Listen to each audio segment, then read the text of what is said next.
اجازه بدید مقداری از صفات محتدین رو در قرآن کریم به همراه شما عزیزان مرور بکنیم، ببینیم که چه صفاتی دارن محتدین و آیا این صفات در وجود ما، من نوعی، شمای بیننده، آیا در وجود ما هست و اگر هست که الحمدلله امیدوار میشیم به فضل الله تعالی و به رحمتش و اینکه این دعای ما مستجاب شده. اما اگر ما این گونه نیستیم باید بیایم و یک بررسی بکنیم از ابتدا که چرا این صفات در وجود ما نیست، با وجود اینکه ما ادعای هدایت هم داریم.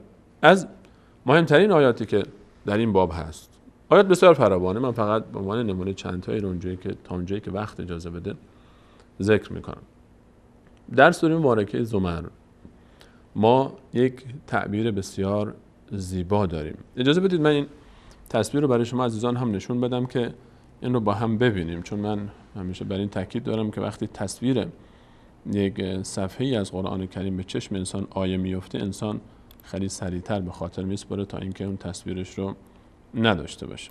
اینجایی که الان مشاهده میکنید احمد جان تصویر رو اگر بدید به بینندگان عزیز، ما الان در پایان این آیه از اینجا که شروع میشه فبشر عباد، و اینجا کسانی که اجتناب میکنن از طاغوت، از اینکه طاغوت رو بپرستن و توبه میکنن و برمیگردن به سوی الله تعالی، لهم البشرا، برای اونها بشارتی است. فبشر، بشارت بده، عباد الذین، اون بندگانی رو که یستمعون القول، میشنوند سخنها رو، فیتبعون احسنه، پس از نیکوترین اونها، از بهترین اونها پیروی میکنن. اولئک الذین هداهم الله، آنها کسانی هستند که الله آنها را هدایت کرده است. و اولئک هم اولو الالباب، و آنان همان اهل مغز و لب و خردند، یا به تعبیر دیگر آنها همان خردمندان. این قسمت از آیه دقت کنید، اولئک الذین هداهم الله، آنها کسانی هستند که الله آنها را هدایت نموده است. اینها محتدینند. محتدین، یک از صفات محتدین اینه. چی؟ اول آیه چی بود؟ الذین یستمعون القول فیتبعون احسنه، اون کسانی که سخنها رو میشنوند و از بهترین اونها پیروی میکنن. این یکی از صفات محتدین. انسان محتدی کسیه که این صفات رو، یعنی آیات رو میشنوه، کلام ها رو میشنوه. خب در ابتدا دیگه، یعنی کسی که حتی برای اولین بار الله تعالی اراده هدایت برای این شخص داشته باشه، این توفیق نصیبش میشه. این توفیق نصیبش میشه که همچین صفتی در وجودش میاد. این شخص هیچ گونه تعصبی نسبت به آرای آبا و اجداد خودش و اون عقاید و افکاری که به ارث برده نده. این شخص به دنبال حقیقت و هر جایی که حقیقت رو پیدا بکنه میپذیره. یک عده‌ای به دنبال حقیقتن، عده دیگری به دنبال اینن که ثابت کنن بر حقن. خیلی فرق بین این دو گروه. عده‌ای به دنبال حقیقتن، عده‌ای به دنبال اینن که ثابت کنن بر حقن. اون کسی که به دنبال حقیقت یک روزی به حقیقت دست خواهد یافت. اما اون کسی که به دنبال حقیقت نیست، به دنبال اینه که ثابت کنه بر حق، یک باوری، اعتقادی داره و همین رو به عنوان حق و حقیقت پذیرفته و حاضر نیست غیر از این رو قبول بکنه و همیشه سعی میکنه که تمام آرای مخالف خودش رو به هر نحوی که شده توجیه بکنه و تعبیل بکنه و رد بکنه. این صفت یک انسان محتدی نیست. این صفت یک انسان ره یافته نیست. و این انسان‌هایی هستن، گروه دومی که به دنبال اینن که ثابت بکنن بر حقن. اینها کسایی هستن که الله تعالی اصلا میفهمد چطور من اینا رو هدایت بکنم. اصلا اجازه بدید این آیه رو هم از نزدیک با شما عزیزان مشاهده بکنیم. در سوره مبارکه آل عمران آیه 86 الله تعالی در موضوعی که عده‌ای که به زور میخوان ثابت بکنن که بر حق هستن، درباره این عده میفرماید که اون کیف یهدی الله قوما کفروا بعد ایمانهم، اجازه بدید من این آیه رو برای شما پیدا بکنم. اینم 86. کیف یهدی الله قوما کفروا بعد ایمانهم، چگونه هدایت بکنند الله تعالی قومی رو که کافر شدن، انکار کردن بعد ایمانهم، بعد از این که قبول کردن. یعنی این کسانی که برایشون واضح شد آیات کلام الله مجید و دستور الله تعالی و ایمان چه بود، گویا که اینا ایمان آوردن، پذیرفتن، دیدن، شناختن، همه چیز رو برایشون مشخص شد. و شهیدوا ان الرسول حق، و حتی شهادت دادن که پیامبر صلی الله علیه و سلم و انبیا حق هستند. و جاءهم البینات، و دلایل آشکار و واضحی هم برای اینها اومد. اینها رو چطور الله تعالی هدایت بکنه؟ والله لا یهدی القوم الظالمین، الله تعالی اصلا هدایت نمیکنه قوم ظالم رو. ظالم ها چه کسانی هستند؟ این ظالمین کسانی هستند که الله تعالی آیات خودش رو برای اینها واضح و آشکار میکنه اما نمیپذیرن. پس یکی از مهمترین صفات مهتدین اینه که اینها یستمعون القول فیتبعون احسنه، به دنبال حق و حقیقت هستند. به تعبیر آیه 69 سوره مبارکه عنکبوت هم این عده یک صفتشون این کسایی که دنبال حق هستند، والذین جاهدوا فینا لنهدینهم سبلنا، همان کسانی که در راه من الله، در راهی که من الله با عظمتی که دارم، با عظمت شأن خودم برای اونها من مشخص کردم، در این راه تلاش میکنن، کوشش میکنن، هدفشون چیه؟ که به هدایت برسن، به دنبال حقیقت میگردن. لنهدینهم سبلنا، قطعا، یقینا، حتما. کلمه لنهدینهم با 3 تا تاکید در لغت عرب اومده. یک لام تاکید اول داره، یک نون تاکید ثقیله داره که 2 تا تاکید معنی میشه، یعنی 3 تا تاکید در این کلمه هست. الله تعالی میفهمد کسانی که به دنبال حق و حقیقت هستند و در این مسیر تلاش میکنن و میان و میگردن، قطعا، یقینا، حتما من الله تعالی راه خودم رو به اونها نشون میده. یکی از صفات مهتدین اینه که اینها در مسیر حق تلاش میکنن، در مسیر یافتن حقیقت. انسان برای دست یافتن به مال دنیا چقدر تلاش میکنه، برای خریدن یک ماشین، یکی از وسایل منزل، چقدر تلاش میکنه، با این مشورت میکنه، با اون مشورت میکنه، با این مشورت میکنه. نمیگه چون بابای من فلان مدل ماشین رو داشت منم حتما باید همین مدل ماشین رو داشته باشم، یا چون مادر من در خونه همچین یخچالی خریده بود و بابا همچین چیزی تو آشپزخونه ما بود من حتما باید همین کارو بکنم. در مال دنیا این کارو نمیکنه. چه برسه در اعتقاد، چه برسه در باور، چه برسه انسان در اون چیزی که اصل زندگی و سرنوشت دنیا و آخرت انسان رو رقم میزنه. شایسته نیست که انسان همچین استدلالی داشته باشه در بحث اتباع از عقاید و باورها و بگه خب وجدنا علیه آباءنا کذالک یفعلون، ما پدر و مادران خودمون و اجدادمون این گونه یافتیم این کارو میکردن، ما هم این کارو میکنیم. اولو کان آباؤهم لا یعقلون شیئا ولا یهتدون، اگر پدران، آبا و اجداد بر مسیری خطا رفته باشند و اونها به مسیر درست نرفته باشند و به هدایت نرسیده باشند، آیا شمایی که ادعای هدایت میکنی باز هم در این مسیر قدم میگذاری؟ مهتدی یکی از صفاتش اینه پس که این انسان میشنوه اقوال و نظریات رو، بهترین رو انتخاب میکنه، هیچ تعصبی نسبت به آرای آبا و اجداد خودش و اون کسانی که احساس میکنه در زندگی به دنیا اومده از ابتدا همین باور در دوربر جامعه، مکتبی که بزرگ شده در اون ماحول خودش بوده، تعصبی نسبت به این موارد نداره، تلاش میکنه در راه دست یافتن به حق، در راه دست یافتن و رسیدن به حقیقت و در این مسیر گام برمیداره. این صفات سبب میشه که الله تعالی یک هدیه زیبا به اینها میده، یک هدیه بسیار زیبایی به این عزیزان میده، کسانی که با همچین احساسی قدم میگذارن در راه دست یافتن به حق و حقیقت.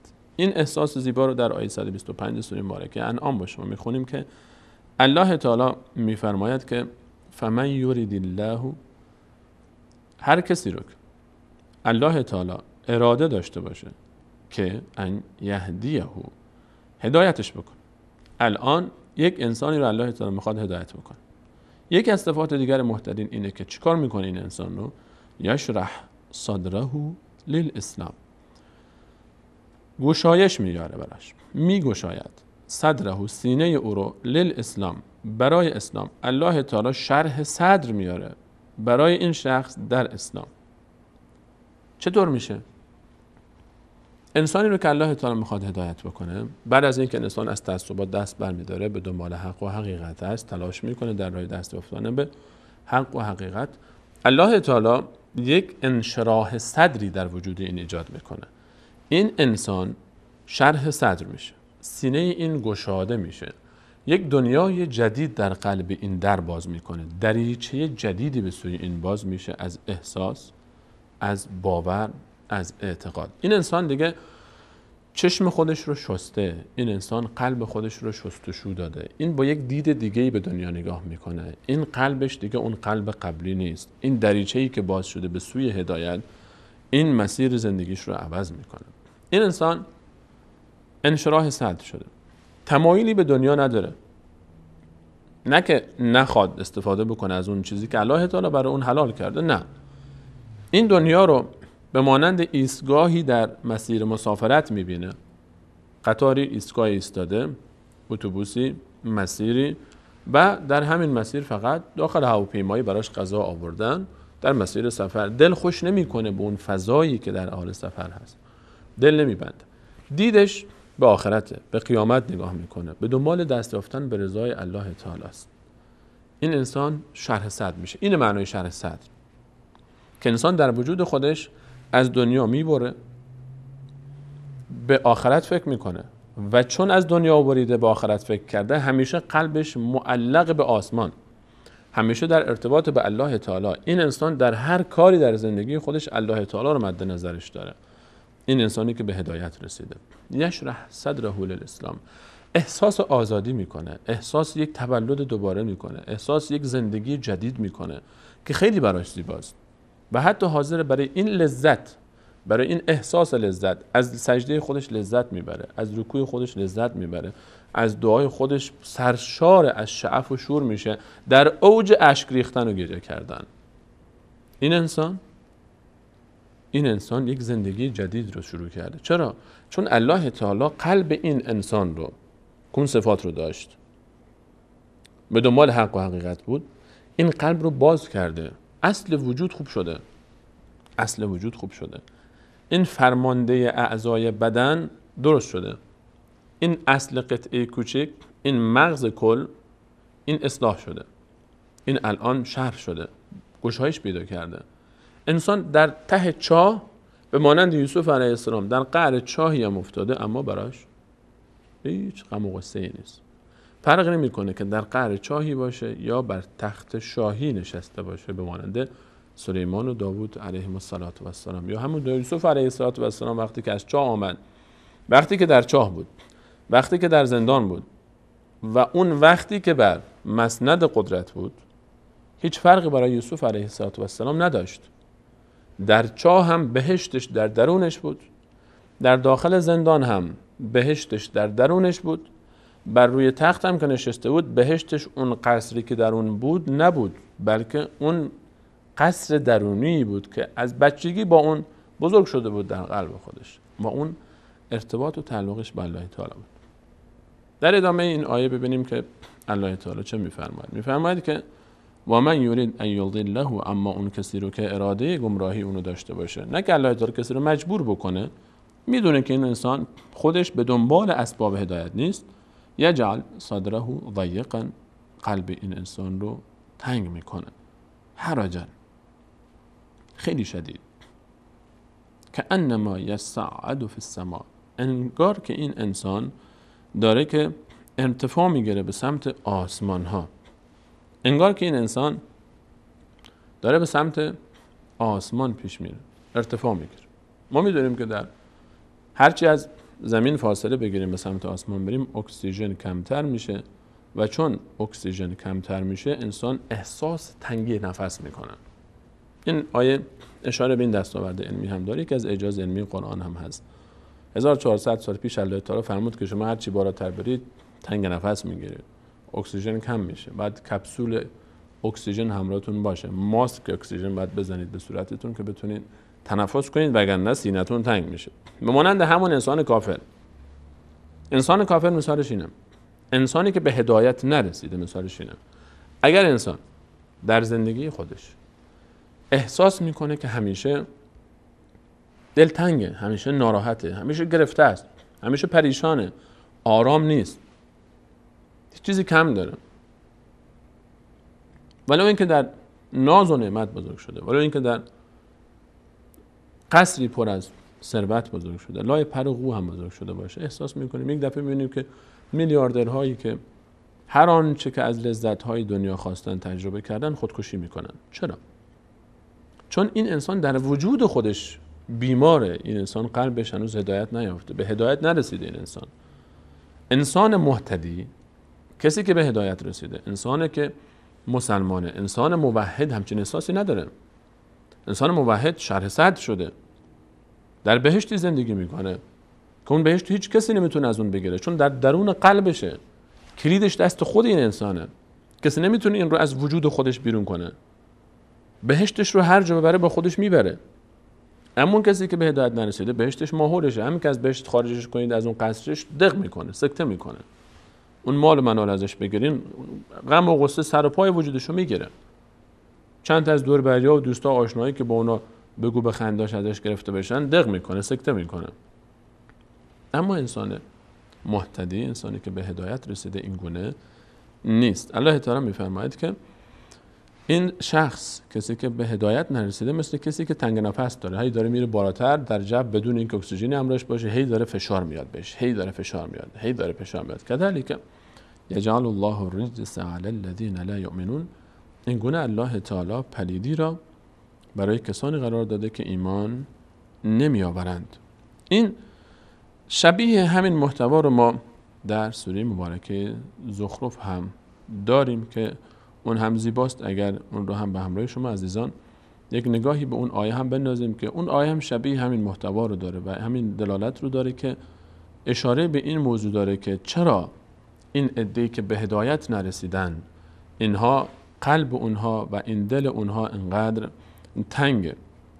در سوره مبارکه زخرف آیه 36 به همراه شما عزیزان این گونه میخونیم که الله تعالی میفرماید و من یعش عن ذکر الرحمن نقید له شیطانا فهو له قرین.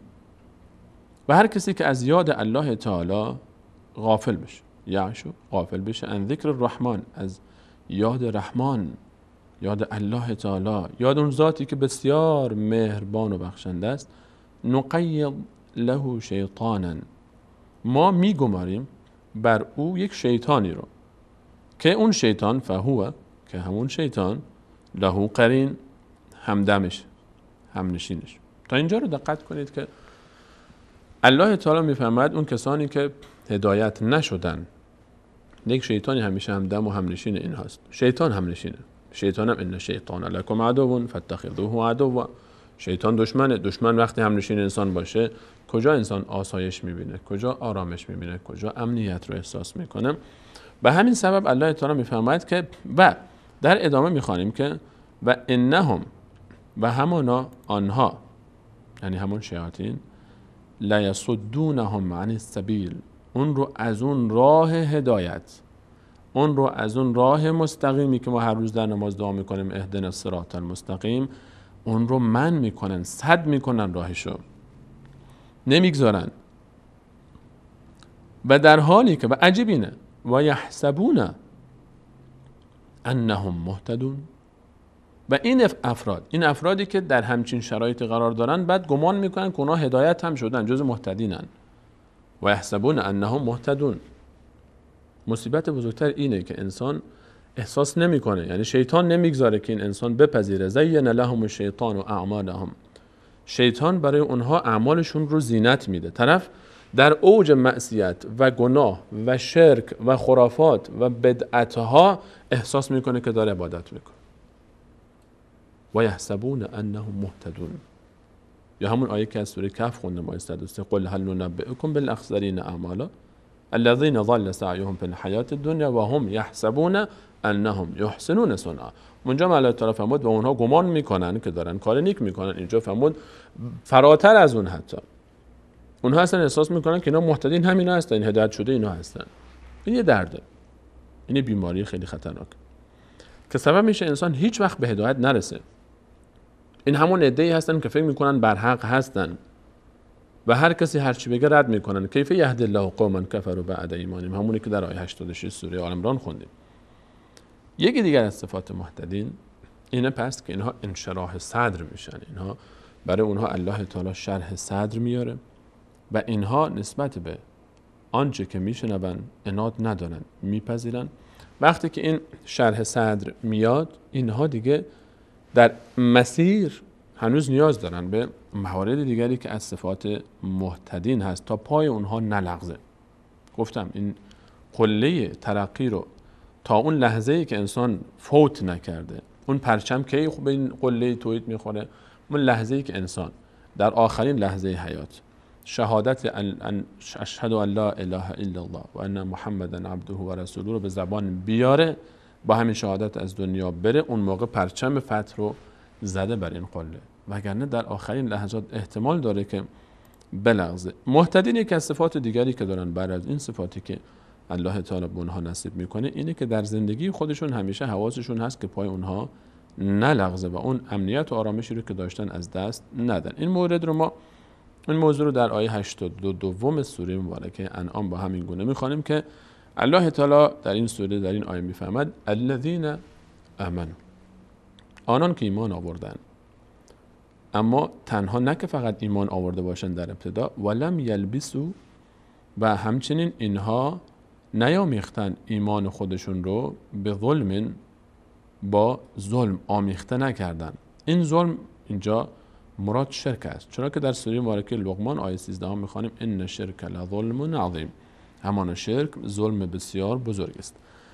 اولئک لهم الامن و هم مهتدون، اینها هستند که هدایت شدند، اینها هستند که به آرامش رسیدند. دقت کنید، و هم مهتدون رو در آیه قبلی هم داشتیم، در آیه 36 زخرف هم داشتیم، و یحسبون انهم مهتدون، اونها گمان میکردن، اونهایی که یاران شیطانی داشتن، اونهایی که شیطان با اونها همراه بود، قرین اونها بود، اونهایی که الله تعالی میفرماید شیطان اون رو از راه الله تعالی و انهم لیصدونهم عن السبیل، شیطان اون رو از راه باز داشته بود، اما باز هم و یحسبون انهم مهتدون، و فکر میکردن اونها هدایت شدگان حقیقی اونها هستن